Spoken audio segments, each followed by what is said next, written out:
বিসমিল্লাহির রহমানির রহিম। কুইঘাটের রাস্তা দিয়ে ব্যস্ততম রাস্তা দিয়ে হাঁটতাছি। এটা কিন্তু বুরহানুদ্দিন মাজারে যাওয়ার রাস্তাটা। এখানে কিন্তু দেখতে পাচ্ছেন আপনার নদীর পাশে কিন্তু অসংখ্য দোকান পসরা বসিয়ে রেখেছেন নারী পুরুষ। এখানে কিন্তু বিকালবেলা কিন্তু অনেক মানুষ কিন্তু আসে এবং নদীর সৌন্দর্য উপভোগ করে, এবং এখানে অনেক পরিবার আছে যেই সমস্ত ছোটোখাটো দোকান দিয়ে তাদের পরিবার পরিজনটা আর সাংসারিক খরচ টরচ এইগুলা সাংসারিক যে খরচ আছে সেগুলো কিন্তু তারা মেটান।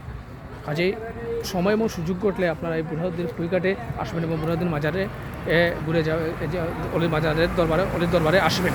সিলেটের প্রথম মুসলমান মন্দির। আর থেকে যে এই যে রাস্তার অপোজিটে আপনার নদীর ওপারে কিন্তু হচ্ছে গিয়ে আপনার সাবেক যে শেখ হাসিনার পার্ক, যেটাকে বর্তমানে সাইফুর রহমান পার্ক হয়েছে, সেই পার্কটা। এটা কিন্তু আপনাকে ঘুরে যেতে হবে। আবার সাঁতরার কাটে যদি আপনি যেতে পারেন তাহলে এটা বেআইনি, আবার কিন্তু ওয়ার্ল্ড টপকে উঠতে পারবেন।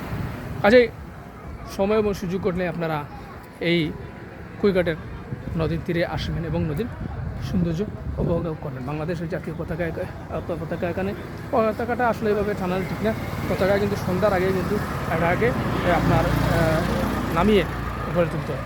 এই পতাকার প্রতি সম্মান প্রদর্শন করতে হবে। পতাকা টানালে হবে না, পতাকার যে নিয়ম নীতি আছে, রীতি যে সেগুলো কিন্তু আপনাকে ফলো করতে হবে। যাই হোক, কুইঘাটের সকল ব্যবসায়ীদের জন্য, এখানে যারা ব্যবসা বাণিজ্য করতেছেন প্রত্যেকের জন্য রইল শুভকামনা। আসসালামু আলাইকুম রহমতুল্লাহি ওয়া বারাকাতুহু।